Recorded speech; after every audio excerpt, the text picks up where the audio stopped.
Hey there, it's me, Kathy. Um, it's July and there's so much corn available right now. It's in abundance. So I've been buying it and making all kinds of corny things. And I remembered when I worked at Foodies Markets years ago, we used to make all of our own everything from scratch: soups, salads, entrees, no matter what. And my soup was kind of my thing. I'm lucky I had a staff to help me with it because we sold gallons and gallons of soup a day. We used to put out 3 to 4 soups a day and different ones. But one of my favorites too, and one of the best sellers, was my corn chowder. So corn chowder, why not? I made the corn chowder today, and it came out really good. I had little secrets. I had some bacon fat left over from something else that I had made, and I like to use bacon fat in my chowder, clam chowder, corn chowder, whatever kind of chowder. I like to use bacon fat as the fat base for that, and tons of fresh corn and some potatoes, some celery, some onions, and it came out really creamy and really delicious. And I'm going to be eating it for the whole rest of the summer because it's just me, and I don't know how to cook small. I, I only know how to make soups in giant batches, so that's what I did. And I put the recipe on the website and the videos to follow. And I hope you love it, and I hope you make it. We're going to start out with some fresh corn. And we're going to take that corn and we're going to cut the kernels off the cob. Now, if you're really ambitious, you can take those cobs and boil them up and make a corn stock to use in the chowder or in something else if you'd like. We're going to peel and cut a couple of potatoes, cut them into about 1-inch pieces. You want to make sure the pieces are uniform so that they cook evenly. You don't want to have some overdone, some underdone. You want them all to cook in an even sort of way. And there are our diced potatoes. To keep those from browning, we're going to cover those with water until we're ready to use them. And now we're going to take some celery stalks, and we're going to cut those into a medium dice.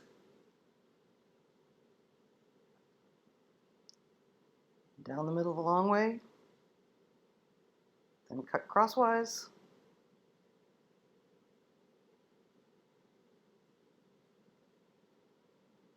Now we're going to do the same with a Vidalia onion.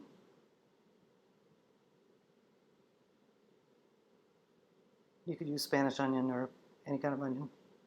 I like the sweets.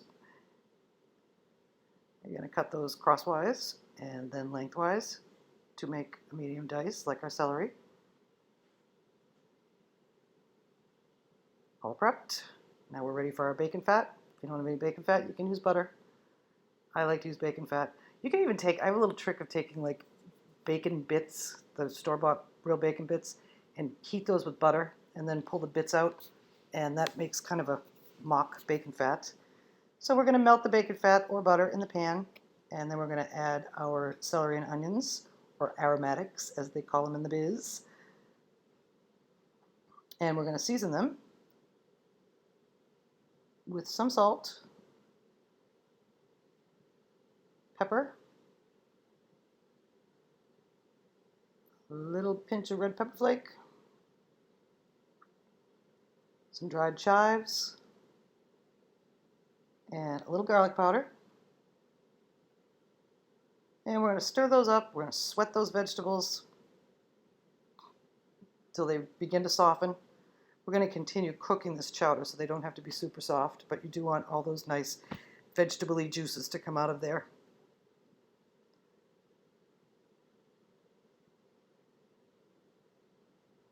And now we're going to add a fair amount of flour. We want this to be a thick flour vegetable mixture because we want a thick chowder. So we're going to stir that up to blend.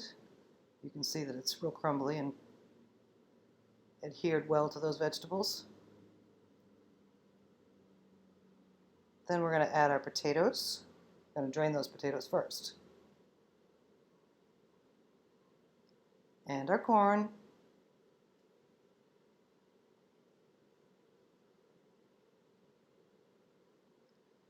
And we're going to stir that all up together.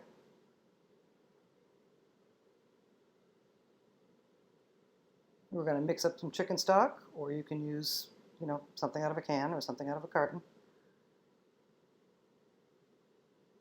About 2 to 3 cups. You want to pour that in. You want to cover that mixture by about 1 inch. And we're going to stir that. And as you can see, it's beginning to thicken. And it's going to become really thick.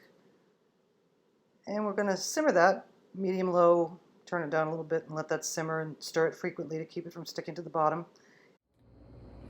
Hey everybody, it's a little bit of a different format than we're used to doing. I'm going to follow up my corn chowder video with a little follow-up on how to store it. Because as I mentioned in the intro, I only know how to make soup in big batches and I don't want to lose it. So what you do is you end with your base, which is where the video ended. And right before you're getting ready to serve it, that's when you add in your cream and your garnishes or whatever you're going to do with it. And that way you can freeze the rest and take it out in small batches, add cream and eat it and make it last.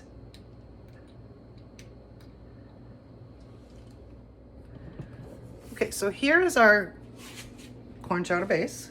Whoa, we're tipping. As you can see it here in the big burner. Now we're going to put the camera back over here. And we're going to take some of that and transfer it into a smaller pan. Got a little scooper here. And as you can see, it's quite thick. And that's as it should be. If you like a thick chowder like I do. And the rest of that is going to get frozen. But for this, we're going to turn our burner on to medium heat. And I wanted to use light cream in this, but all they had was heavy and half. So we have our heavy cream. And if you want to thin that out with a little milk, you can. We're just going to add that in. We don't want to put too much in at first because as the soup heats up, it's going to thin out a little bit. So we'll just kind of keep an eye on it and see where we're going from here. As you can see, we're starting to heat up nicely here. We're going to give it a little stir. It's still pretty thick. We might need to add a little more cream as we go, or a little milk. Thin that out just a little bit, but I can't wait to eat this. Okay, we brought it up to a boil and it's still a little too thick for my taste, so I'm going to thin it out with milk. So all I got to do is grab it over here.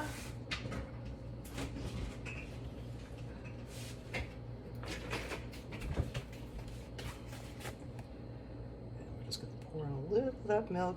Now it's going to take a few more minutes to come up to temperature.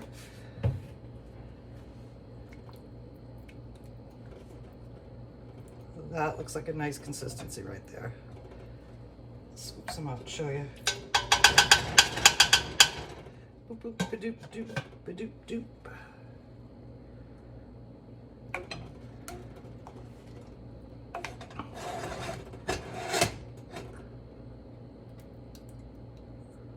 That for me is a nice consistency. If you like it thicker, just leave it as is. If you like it thinner, add a little more liquid to it. But this guy is ready to serve. Okay, into our little bowl we're gonna go.